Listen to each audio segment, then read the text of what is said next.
Hi there, my name's Pierrette Wiper. As we heal each other, today's topic is going to be communicating with your loved one.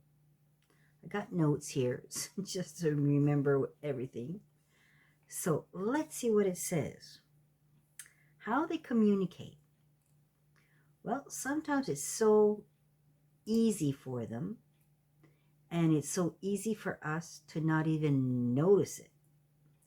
But other times, it's just like, oh my God, that's my ta-da.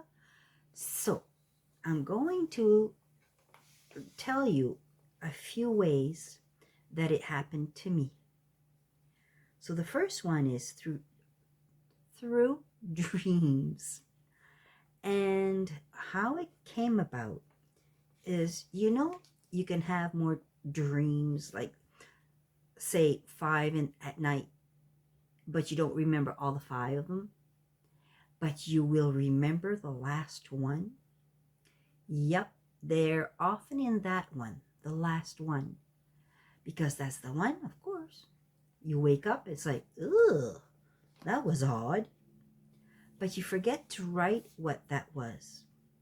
You should always write, and I should make a point of that, to always write the dream, even if it's just a few words.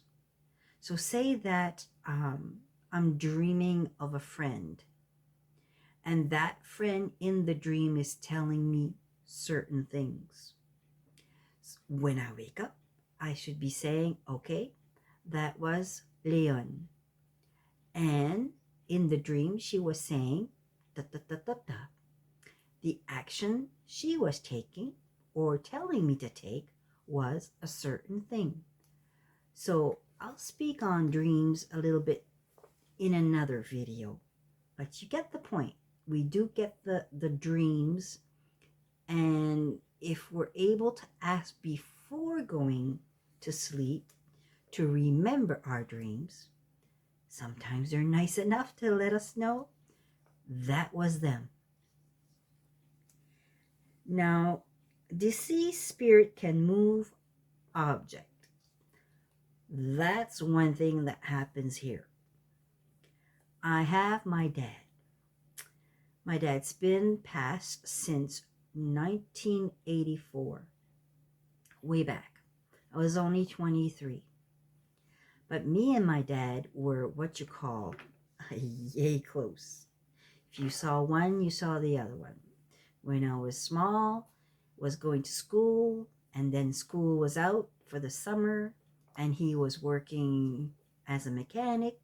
Where he was working, I would be sweeping the floors. I'd be with my dad as much as I could. So now that he is passed, what happens is he gives me a sign. I'll show you in one of these pictures the sign that he gave me. Now this one is when I'm sitting on the toilet, he just happens to move the toilet thing. It's a paper holder, paper towel holder, but I put toilet papers on it, rolls, and he tends to do this around me and tips it. He did it more than once. I think he did it about 4 times already. And one day he decided to move it while I wasn't there. So I go in the living room, and all of a sudden I hear cling, and what is that? So I'm talking to my husband, and he's looking at me. I heard that too, he says. So I go and I check in the bathroom because I didn't know where it was coming from. I just started checking rooms. So here I am at the door of the bathroom, and this is what I found.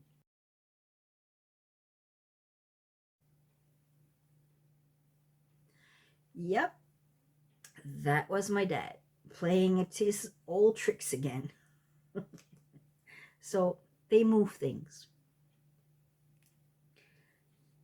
If you want to channel someone, say that you are, for some reason, thinking of them more and more and more, and you are looking for an answer.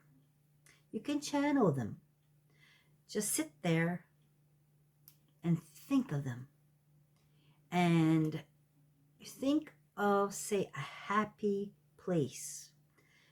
Say that you were young and you were playing baseball, and all of a sudden you see that in your mind that you're playing baseball, and something else comes in, and then you're starting to either hear things or something is starting to go into your mind that not supposed to be there because you're playing baseball.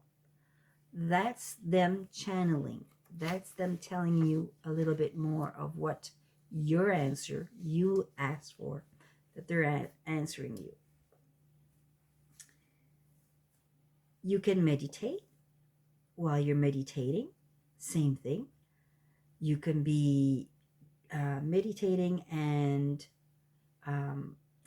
okay, some people meditate like they go to hum. Some people, when they say meditating, can be that they're far away in a song. So for me, when I'm listening to a song, I meditate.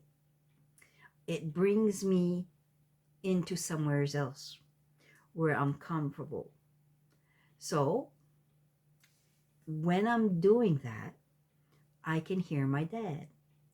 And you know, sometimes you have you hear these songs playing on the radio or on TV, but my dad's favorite song is not something you hear often. But if I'm thinking of him, for him to let me know that he's there, they will play, oddly enough, Paper Roses. They only cost a dime. That was his song, Paper Rosie. So Paper Roses, they only cost a dime. I know it's him then. You can talk to a medium. They can communicate. They have the ability. Now, just be warned that some people, they call themselves mediums.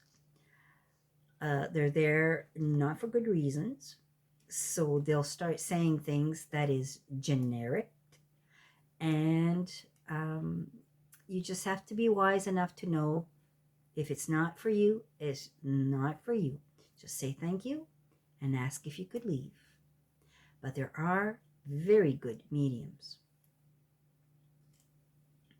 You can ask a friend if they've had, or a sister or brother, if they had dreams lately of, say, a parent or a friend of yours or someone that, you know, a brother or something. They can tell you. Because what happened is when I went to this medium about a year ago, a year and a half ago, that person brought in, because I was asking about my biological father, and she brought in my brother that had passed when I was 5. So when that brother came, he had a message for another brother that's still living, of course, but he wanted for me to give that message. It was important for me to give that message. So, in other words, through me, which I was going there for me, got something for someone else. You can always just talk to them, you know. You're doing something at home and you're just going, oh, mom, da da da da da da. Or, well, what I do for dad is I'll say, did you remember, or do you remember, da da da da. And then all of a sudden, like, I smile because the flashes come back of that moment. And then I also, well, I'll talk to my mother-in-law, my now mother-in-law, which I never met. But when there's something that my now husband is not feeling well, she shows up. And when she shows up, I know it's her because I smell cigarettes. When it's my adoptive mom, I smell perfume. When it's my dad, sometimes he'll have the scent of a cigar. But everybody has different things.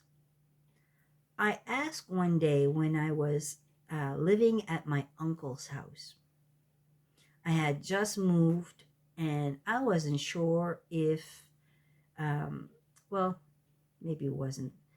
I was sure, but I wanted confirmation that he was okay with me living in his house. So here I am in his bedroom, sitting on the bed, looking in the little hallway, and I'm asking Uncle Emil, by Geo, because that's what he's saying, by Geo, can you give me a sign that you're happy that I'm here? So when I said that, I wasn't expecting give me a sign that he would show up. He did. He was in the hallway and he looks at me and he says, "Bye, Gio. I'm glad you're here." Well, surprise, surprise for me. Anyways, so you just have to ask. Your loved one is always near. So I hope this is going to help someone just to think of your loved one and talk to them. They'll hear it. When they say they're there, well, they're not actually there. They're here. Here. So just talk to them. You'll see the signs.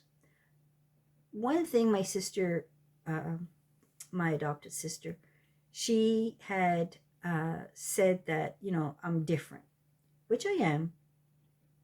And we had gone to a store, and it was a secondhand store.